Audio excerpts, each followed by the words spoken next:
Alors comme ça, vous avez envie de travailler avec moi à S. Chablis, mais croyez-moi, je reçois énormément de CV pour des stages ou des embauches à S. Chablis tout au long de l'année. Et je vais prendre quelques minutes pour vous dire ce que je recherche, ce que je lis et ce que je vais malheureusement de temps en temps trouver dans des CV et des lettres de motivation. J'allume tout ça, je me fais un café et on en reparle tout de suite.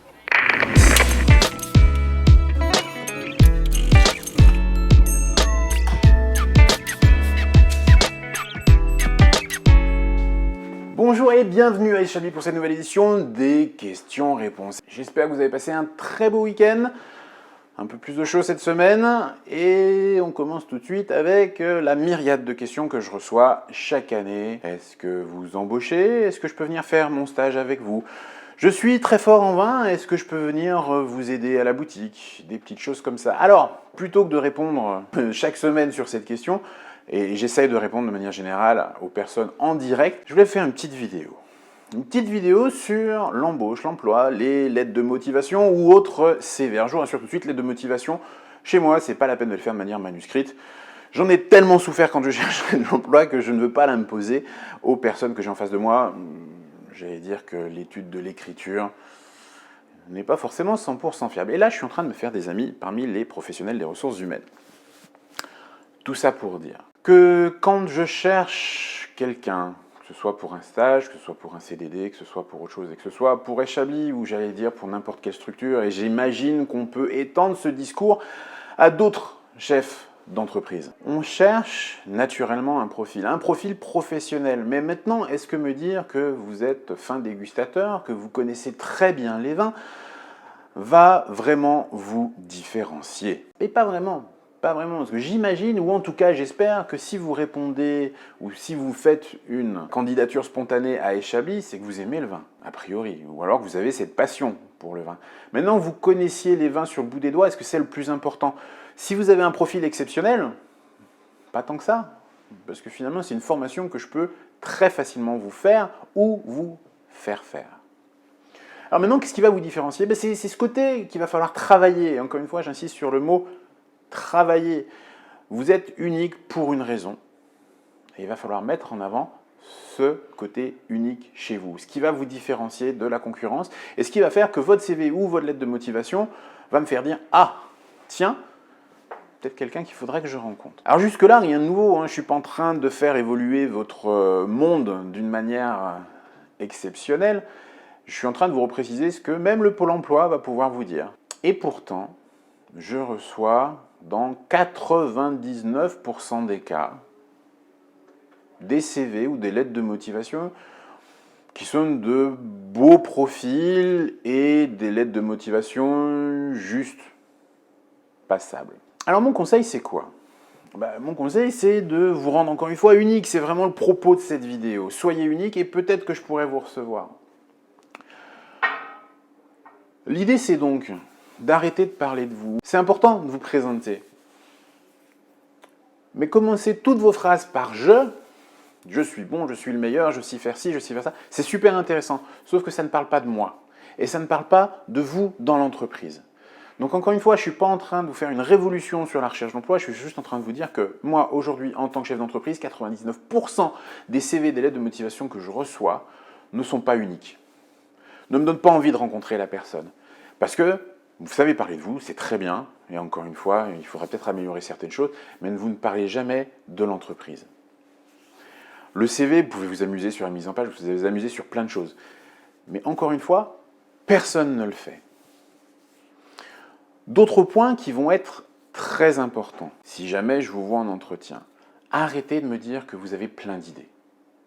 Vous êtes jeune, vous êtes moins jeune, vous avez sans doute des tonnes d'idées, mais dites-vous que vous êtes en face d'un chef d'entreprise qui a sans doute des millions d'idées par journée. Et s'il devait coucher toutes ces idées dans un petit cahier, il s'en sortirait sans doute pas. Et les idées, en principe, en tant que chef d'entreprise, on les a, on en a même trop. Maintenant, si vous me dites que, effectivement, vous avez des idées, et c'est très bien, mais que vous êtes plutôt à l'écoute de mes idées pour trouver des solutions pour la mise en place de ces idées, là, je vais peut-être vous écouter un peu plus. Pensez à votre public. L'idée, encore une fois, c'est de vous vendre, mais pour vous vendre, écoutez ce qui se passe, regardez ce qui se passe, et préparez-vous.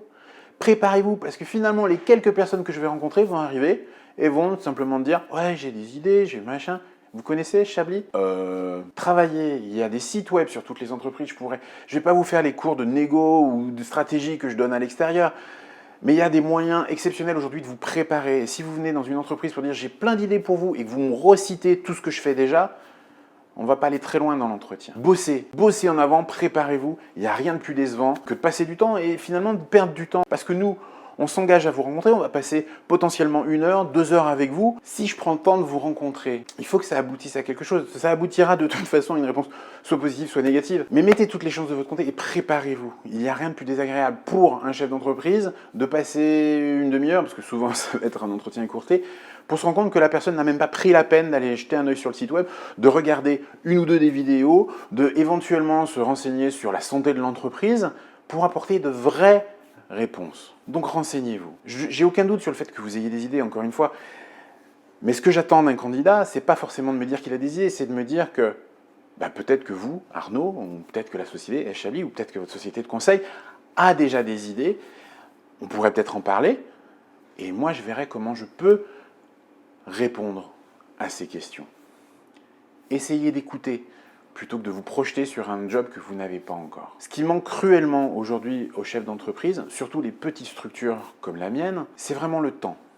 Encore une fois, les idées, on en a des tonnes. On aimerait pouvoir en tester plus. Et si un jour on envisage de faire appel à quelqu'un, que ce soit un prestataire extérieur ou quelqu'un en interne, c'est pour nous aider dans ces tâches. C'est pas forcément pour rajouter encore et encore et encore des idées et devoir encore et encore et encore faire le tri. Encore une fois, un jour, sans doute, vous serez payé pour vos idées, mais avant de parler stratégie, on va parler tactique et on va parler côté opérationnel. Une dernière chose qui est super importante, ne mentez pas. Et une des choses sur laquelle je suis très sensible, et encore une fois, si vous regardez les vidéos, vous allez vous en rendre compte très vite, si vous me dites que vous parlez couramment anglais ou que vous êtes bilingue, je vais passer très directement du français à l'anglais. Et si vous ne pouvez pas répondre, c'est simple, je vais remettre en question tout votre CV. Si vous n'êtes pas suffisamment confiant pour dire j'ai tel niveau, bon, j'imagine que vous cherchez peut-être quelqu'un qui est bilingue, vous n'aurez peut-être pas votre place ici. En tout cas, ne mentez pas. Tout ce que vous pourrez dire, un jour ou l'autre, ça va ressortir. Ça va peut-être prendre un petit peu de temps, mais ça va ressortir. Encore une fois, sur l'anglais, si vous êtes bilingue, c'est génial. Mais vous devez vraiment être bilingue. Si vous parlez couramment anglais, ça doit être le cas. Et moi, je ferai en sorte de le découvrir, parce que j'y suis attaché, parce que ça a une importance en boutique. De manière générale, je crois que ce sont des conseils que vous pouvez vraiment adapter à n'importe quel univers. Je crois que toutes les petites entreprises aujourd'hui recherchent quelqu'un d'unique qui fera la différence pour elles et pas simplement quelqu'un qui se dit être le meilleur, qui sera à l'écoute, qui apportera des solutions, mais dans un cadre bien précis, qui ne sera pas quelqu'un qui apportera simplement de grandes idées qui pourraient révolutionner l'entreprise. Ça, c'est notre rôle. Et pourquoi pas en parler plus tard, le jour où vous avez un poste.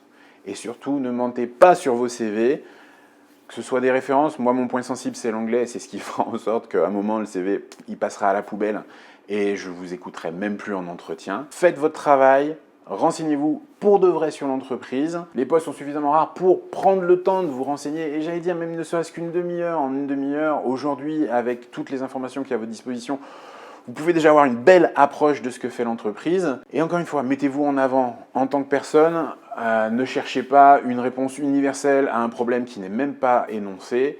Ayez confiance en vous, ne trichez pas. Voilà tous les conseils que je peux vous donner pour obtenir un poste, peut-être un jour, à Chablis ou dans une structure comme la mienne. J'espère que ça a répondu à vos questions. J'espère que vous allez passer une très bonne semaine. N'oubliez pas que vous pouvez suivre Chablis sur YouTube, sur le site web www.schablis.com, sur Facebook, sur Twitter et sur Instagram. On se retrouve la semaine prochaine. D'ici là, n'oubliez pas de déguster. À bientôt.